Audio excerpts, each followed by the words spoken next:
The air in the penthouse was always still and quiet, like a museum after closing time. But today the silence felt heavy and thick. It was the silence of waiting. From the floor-to-ceiling windows you could see the whole city buzzing with life. Tiny cars moving like ants, people rushing to places that seemed important. But up here on the top floor, the only thing that mattered was the man in the big bed. Alistair Vance was a name known by millions. He was a king in the world of business, a man who built an empire from almost nothing. His word could change markets. His frown could end careers. But now the great Alistair Vance looked small. The expensive blankets were pulled up to his chest, and his face, once strong and commanding, was pale and thin. Sickness was an enemy his money could not defeat. Standing near the bed was his son, Julian. He was a young man dressed in clothes that cost more than most people earn in a month. He stood straight, trying to look strong and ready like the heir his father always wanted. But his eyes, if you looked closely, were nervous. He kept glancing at the doctors who stood quietly in the corner of the huge room. In the doorway, almost hidden in the shadow, stood a woman and her boy. The woman, Anya, had worked for the Vance family for longer than Julian had been alive. She was the housekeeper, the one who kept the massive penthouse running smoothly. She was a quiet, kind-faced woman who spoke more with her actions than her words. Today she had brought her son, Leo, to help. The boy was around the same age as Julian, but that was where the similarities ended. Where Julian shone with a polished, expensive glow, Leo was quiet and observant. He didn't speak much. He had grown up in the edges of this world of extreme wealth. He knew the sounds of the mansion, the secret passages the staff used, and the way the light fell in the library in the afternoon. He felt more comfortable in the kitchen with his mother than in these vast, marble-floored rooms. Alistair stirred. His eyes, still a sharp, clear blue despite his weakness, opened slowly. He looked at the people in the room, his son, the doctors, and then, for a moment longer, his gaze rested on Anya and Leo in the doorway. A small, almost invisible flicker of something passed through his eyes. Was it memory? Or maybe regret? He cleared his throat, a dry, rough sound. "Everyone!" "Listen," he whispered. But even a whisper from Alistair Vance demanded attention. The room became even quieter, if that was possible. Julian took a step closer. "Father, save your strength." Alistair shook his head weakly. "Strength is no longer a currency I possess." He took a slow, shaky breath. "I have built a kingdom, ships, planes, buildings, all carrying our name. It is a legacy, and a legacy must be earned." He gestured a frail hand towards the small, ornate table beside his bed. On it sat an object that looked out of place. It wasn't made of gold or covered in jewels. It was a box, but unlike any box Leo had ever seen. It was made of a dark, rich wood and inlaid with patterns of tarnished brass. It looked very old. The patterns were not simple. They swirled and twisted, looking like a maze or maybe a map of a strange, unknown land. This was the thing the old stories in the house whispered about. The Vance Labyrinth. "My life," Alistair continued, his voice gaining a little strength from the importance of his words, "will be measured in hours now, not years. My will is written. But this is a final test." Julian's eyes were fixed on the box, a mix of curiosity and hunger in them. "I have one empire," Alistair said, looking directly at his son. "And I have 2 sons." The words hung in the air. Julian looked confused. He was an only child. He glanced around the room, his brow furrowed. Alistair's eyes drifted again to the doorway. "Anya," he said, his voice softer, "bring your boy forward." Anya looked surprised, but she gently nudged Leo, and they both stepped out of the shadows and into the soft light of the room. Leo kept his eyes on the floor, feeling the weight of Julian's stare. "Life is long, and it makes fools of us all," Alistair said, a sad smile touching his lips. "Julian, you are my blood. You have been given every tool, every advantage. And Leo, you have grown up in my house, under my roof. You have watched, and you have learned in your own way. In my final moments, I see not 2 boys, but 2 men I have helped shape." He paused, letting the shocking meaning of his words sink in. He was, in his own way, claiming Leo as a son. "This," Alistair said, pointing a trembling finger at the labyrinth, "is the heart of our family's beginning. It is a puzzle, a promise. Inside it is a core, a key to everything I have built. The rules are simple. You have 48 hours. Whoever brings me that core will inherit the Vance Corporation. All of it." A gasp escaped Julian's lips. This was not how it was supposed to be. He was the heir. This was an insult. His face turned from pale to a flushed red. He looked at Leo with pure, undisguised shock and anger. Leo, on the other hand, felt his heart hammering in his chest. He wasn't thinking about the money or the power. He was thinking about the box. It was beautiful and mysterious. And he was thinking about the old man in the bed, who was looking at him not as a servant's son but as a person. Alistair reached out and picked up the labyrinth. It seemed heavy in his weak hands. With a final decisive motion, he held it out towards Julian. "The clock," he whispered, "starts now." Julian stepped forward quickly and took the box, his hands closing around it possessively. He looked at it not with wonder but with the eyes of a conqueror. It was a problem to be solved, a barrier between him and his rightful prize. As Julian turned the box over in his hands, already planning, Alistair's eyes met Leo's. It was only for a second. But in that second, Leo saw something no one else did. It wasn't a challenge. It wasn't a command. It was a question. And in the reflection of the old man's eyes, Leo saw the intricate brass patterns of the labyrinth gleaming back at him. A silent promise of a mystery waiting to be understood, not forced. The game had begun, and the two boys stood on a path that would change their lives forever. The heavy door to Julian's private study hissed shut, sealing him off from the rest of the world. The quiet sadness of his father's bedroom was instantly replaced by a buzz of frantic energy. Julian placed the labyrinth carefully on a large, clear glass table in the center of the room. He looked at it for a long moment, his mind already racing. This was not a family heirloom to him. It was the final lock on a vault, and he held the biggest set of tools in the world to crack it open. His first move was to pick up his phone. He didn't call one person. He called his personal assistant. "I need a team. Now. The best puzzle solvers, cryptographers, and historical code breakers you can find. Get me an engineer who specializes in antique mechanical devices. I don't care what it cost. Get them here in an hour." He ended the call and paced around the table. He saw the box as a direct challenge to his intelligence, to his right to rule. Why would his father do this? Why bring that other boy into it? The thought made his face feel hot. Leo was the son of the help. He belonged in the kitchen, not in a contest for an empire. Within the hour, the room was filled with experts. A serious-looking woman set up a powerful computer with a 3D scanner. A man with spectacles laid out delicate tools next to the box. Another man talked about algorithms and pattern recognition. They put the labyrinth in the scanner, and a digital copy of it began to spin on the large screen on the wall. "See these brass lines?" one expert said, pointing at the screen. "We can treat them as a topological map. Perhaps it's a cipher related to the company's stock codes from its founding year." Another man, the engineer, gently tapped the box. "The wood is old. I detect subtle seams. There may be internal mechanisms activated by shifting specific panels in a precise sequence. We should apply minimal pressure and map the acoustic response." Julian listened, nodding.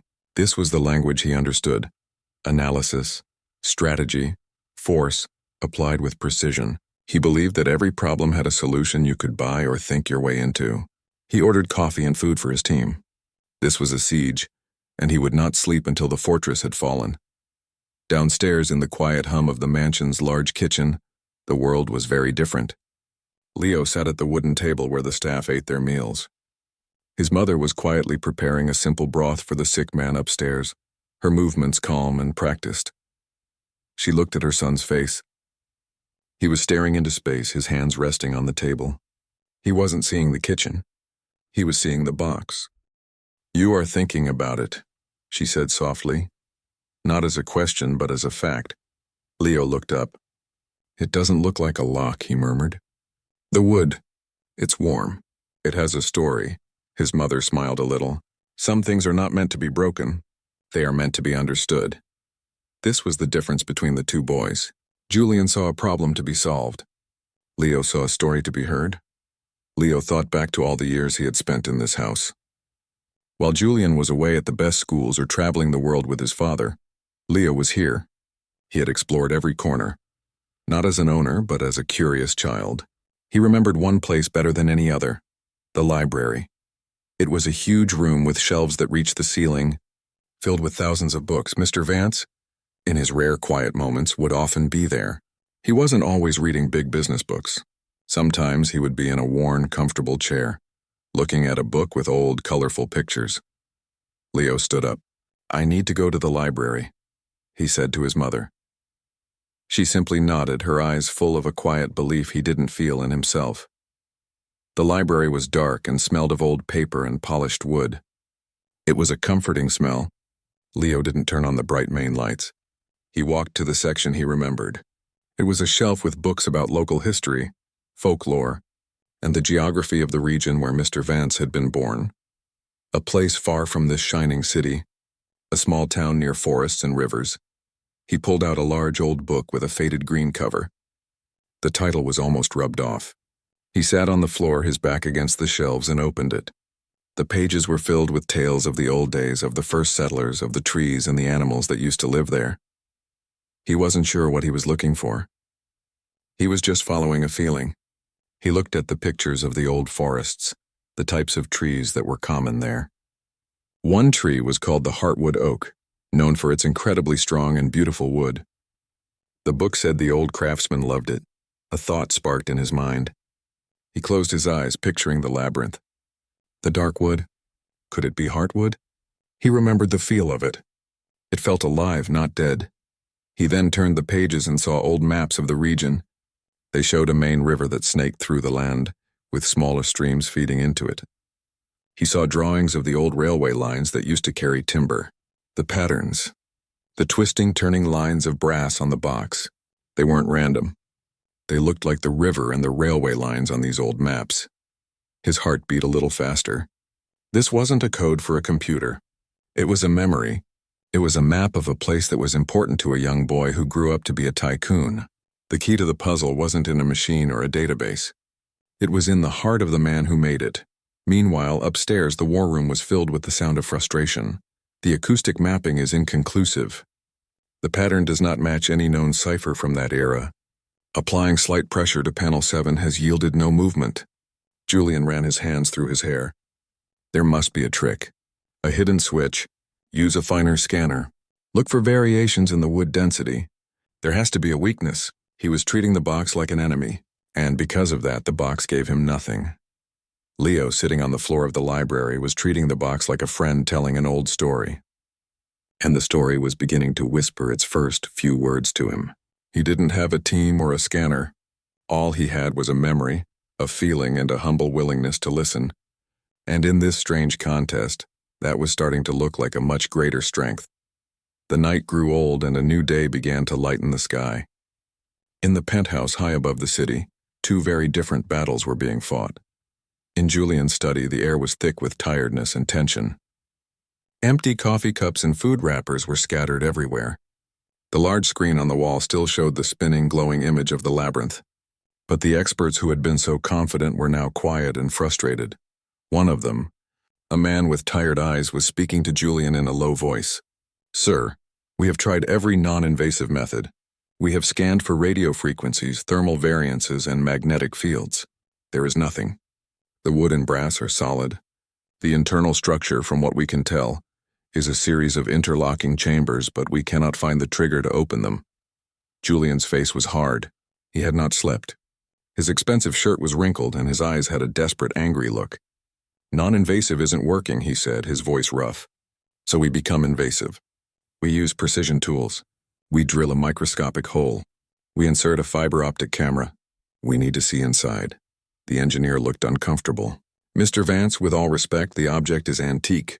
There is a high risk of damage, a permanent disfigurement. It's a box." Julian snapped, his patience gone. "A stupid old box that is standing between me and what is rightfully mine. My father is testing my resolve. He wants to see if I have the courage to do what is necessary. So we do what is necessary. Proceed." The experts looked at each other, but they were paid very well to follow orders. A small, high-precision drill was carefully set up. The low whirring sound filled the quiet room. Julian watched, his jaw tight, as the tiny drill bit approached the beautiful, dark wood of the labyrinth. Down in the library, the morning sun was now streaming through the large windows, lighting up dust motes dancing in the air.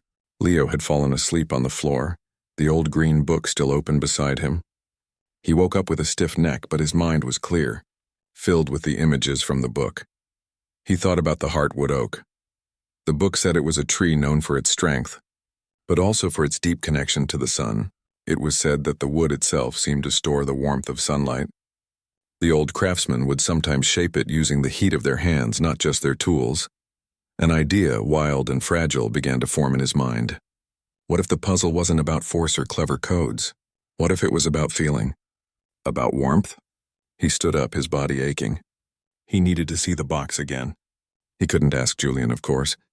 That door was closed to him, but he remembered the way it looked, the specific pattern of the wood grain. There was one particular spot, a dark, smooth knot in the wood right where the brass lines seemed to begin their journey. It was like the heart of the maze. He left the library and walked quietly through the silent halls of the sleeping mansion. He went to the kitchen, where his mother was already starting her day preparing a quiet breakfast.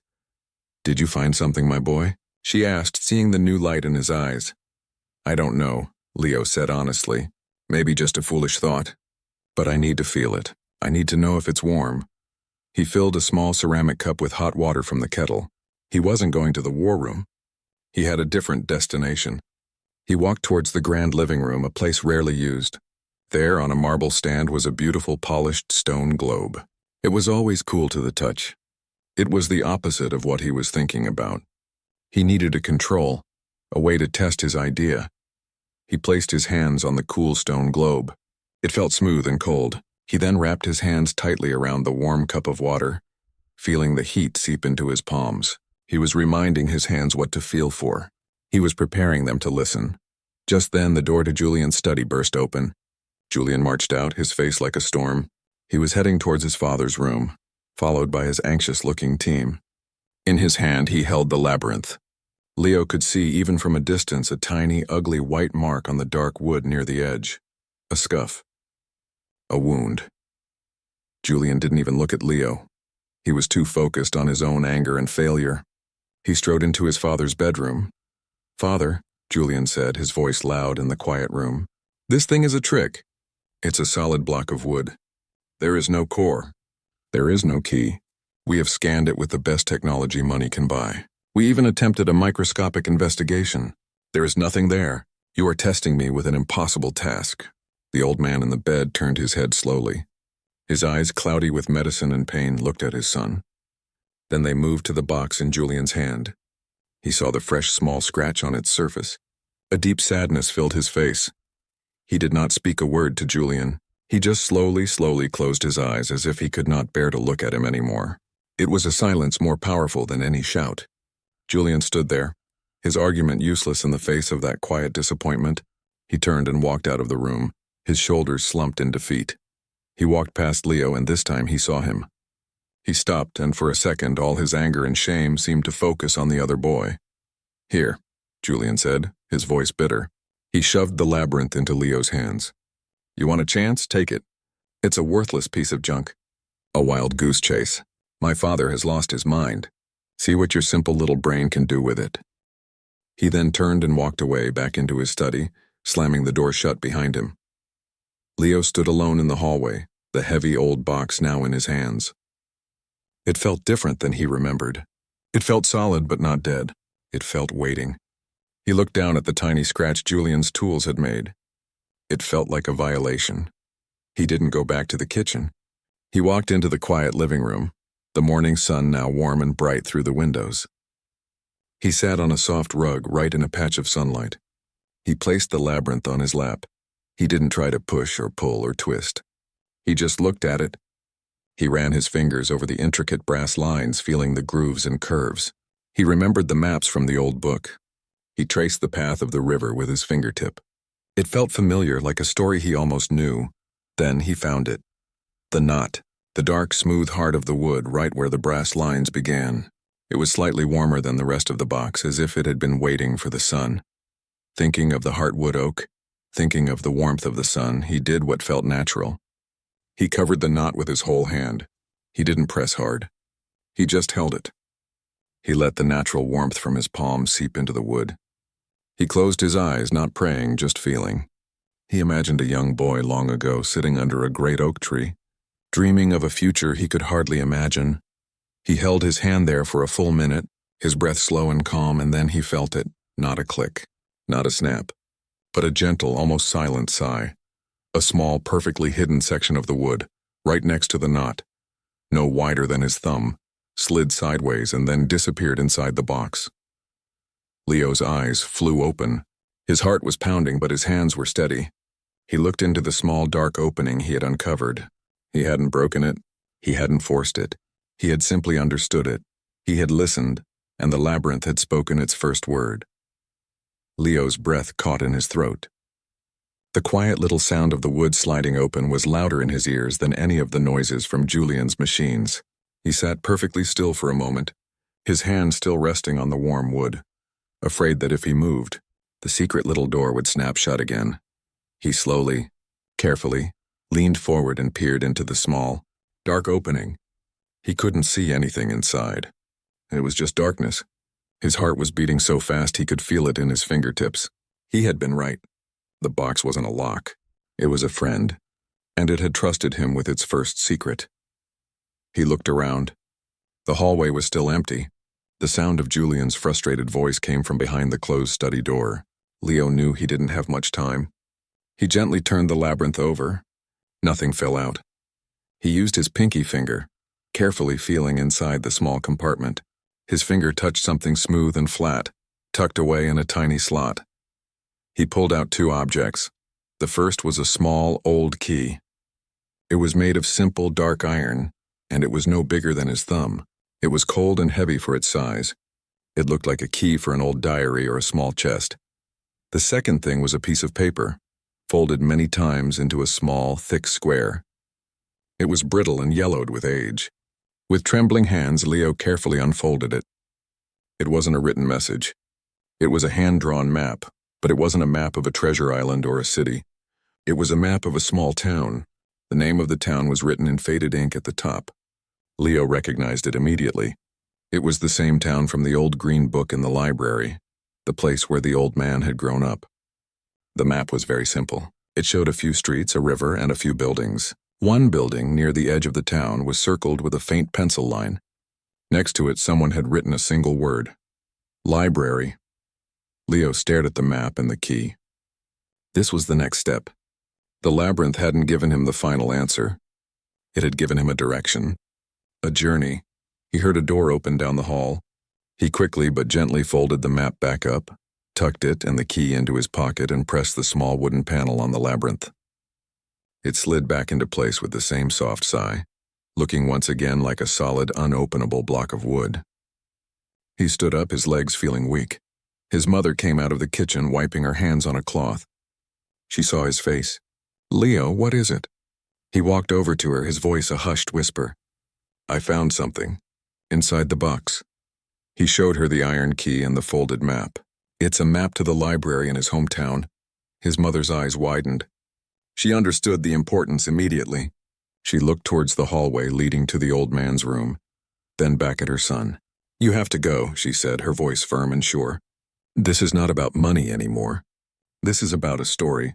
He wants someone to hear it, but how?" Leo asked. "The train? It's expensive, and it's far. It will take hours." His mother didn't hesitate. She walked quickly to a small cupboard in the kitchen and took out an old, simple metal box. Inside was her savings. Money she had put aside for a rainy day, for emergencies. It wasn't much, but it was everything to her. She took out all the notes and pressed them into Leo's hand. "Take this," she said. "Go now before anyone tries to stop you. Don't worry about me. Just go and finish what you started." Leo looked at the money in his hand. It felt heavy with her love and her sacrifice. He wanted to argue, to tell her he couldn't take her life savings, but the look in her eyes stopped him. This was her belief in him. He couldn't waste it. He nodded, his throat tight with emotion. He quickly went to his small room, put on a warm jacket, and tucked the key and the map deep into his safest pocket. He gave his mother a quick, tight hug. "Thank you," he whispered. "Go," she whispered back, pushing him gently towards the service elevator. "And listen, Leo, not just with your ears, with your heart." The train ride was long. Leo sat by the window, watching the tall, shiny buildings of the city slowly change into smaller houses, then into open fields and forests. It was like traveling back in time.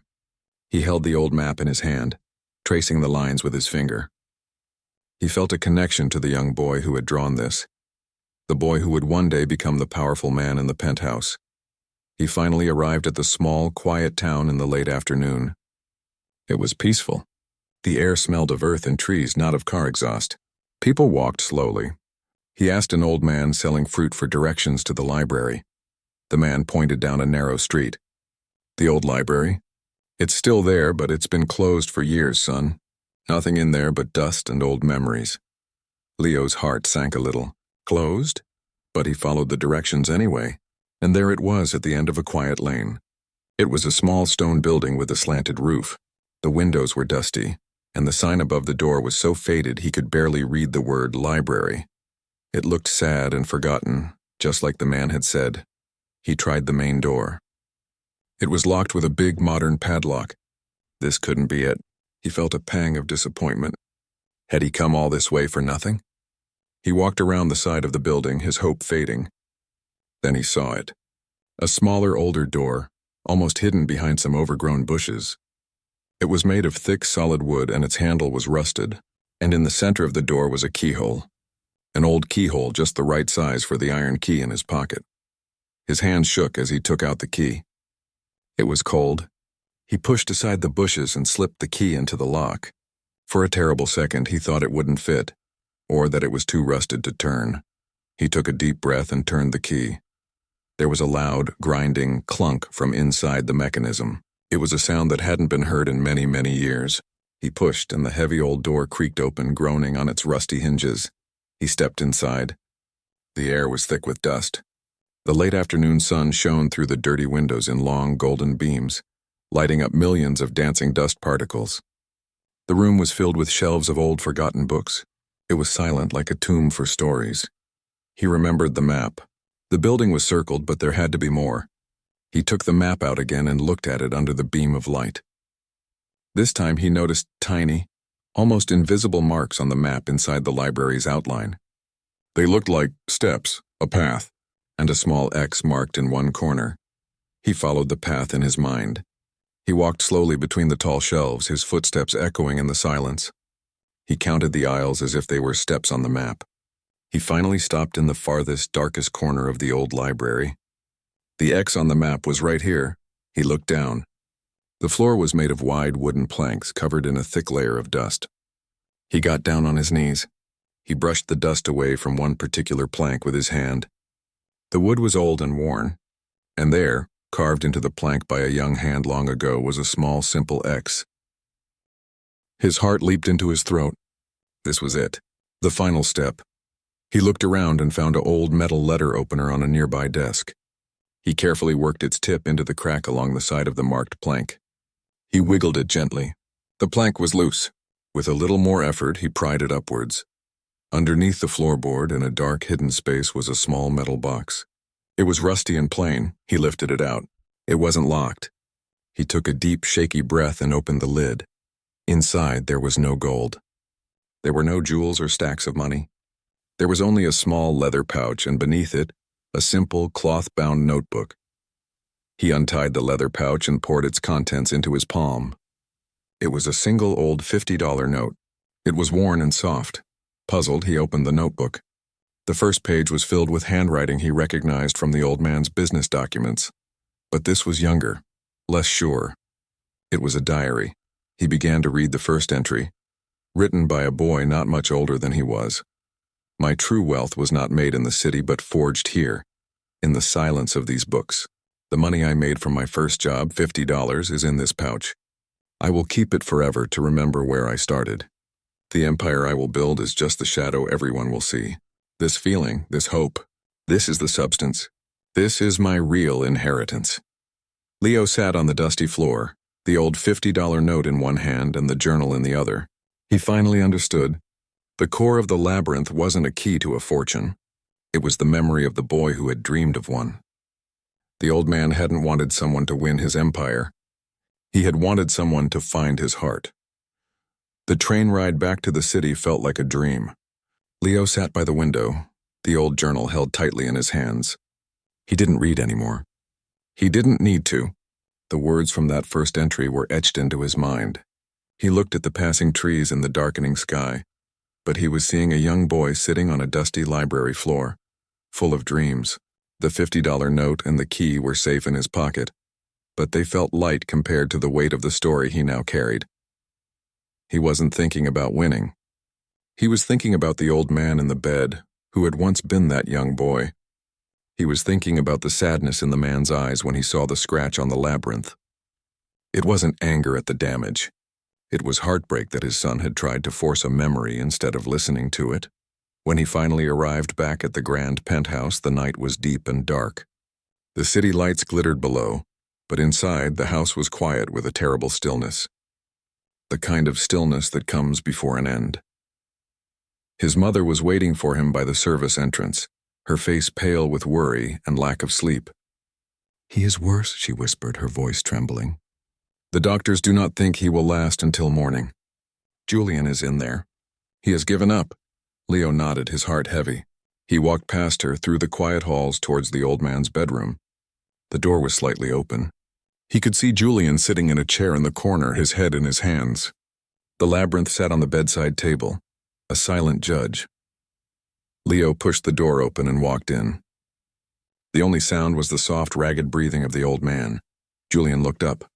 His eyes were red. When he saw Leo, a flash of his old anger returned.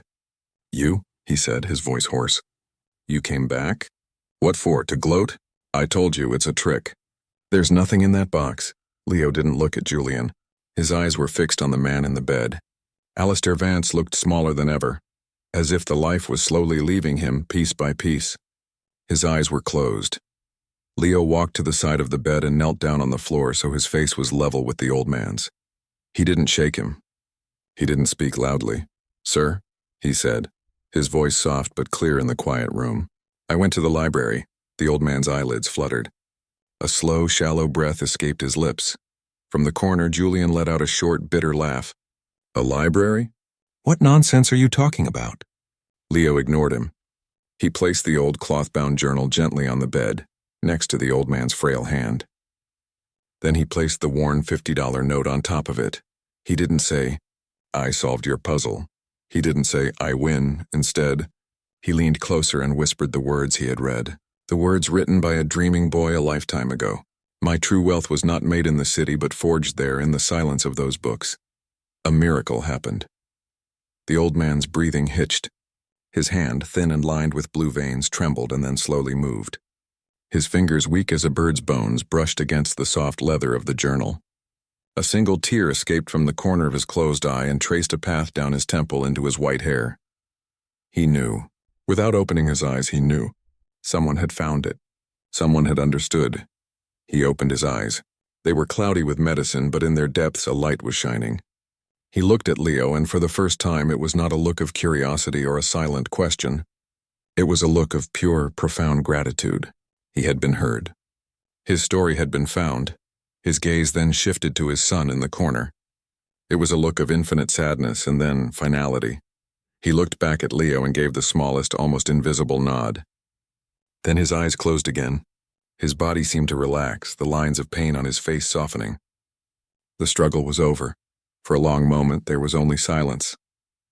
Julian stared from his chair, his mouth slightly open. He looked at the journal and the old money. He didn't understand. What was this? Where was the deed? Where was the key to the fortune?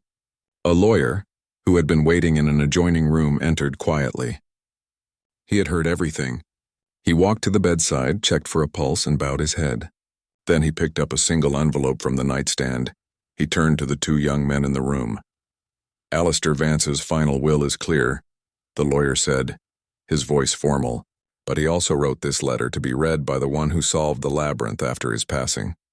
He handed the envelope to Leo. With shaking hands, Leo opened it. The writing was weak, scrawled in the last days of the old man's life. "If you are reading this, you have found my heart. You have not claimed my empire. You have understood its soul.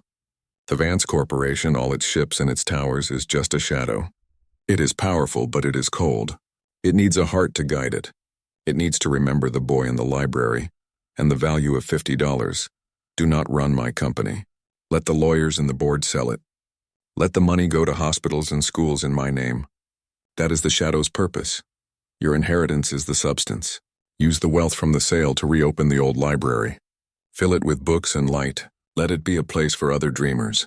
And you, my boy, who listened when others only tried to take, you will be its keeper. That is a richer life than any I have known. Leo looked up, the letter in his hand. He finally understood the impossible thing he had achieved. He hadn't won a tycoon's empire. He had been given a purpose. Julian stood up slowly. The anger was gone from his face, replaced by a hollow confusion. He had spent his life preparing to run a giant company, and now it was going to be sold. He had lost everything he thought was his. The servant's son had not taken his birthright. He had made it disappear into thin air, transforming it into something Julian could never even comprehend. He looked at Leo, who was still kneeling by the bed holding the letter about a library, a look of peaceful understanding on his face. Julian simply turned and walked out of the room, and out of the life he had always known forever. Leo stayed there for a long time. He looked at the old man's peaceful face. He then looked at his mother, who was now standing in the doorway, her hands clasped together, tears of pride streaming down her face. He had started with nothing but a feeling. He had followed a story written in wood and memory, and he had inherited the only thing that truly mattered, a chance to build a different kind of wealth, a quiet, lasting kind, born not from power, but from understanding. The tycoon's boy had run out of time, but the servant's son had found a new beginning.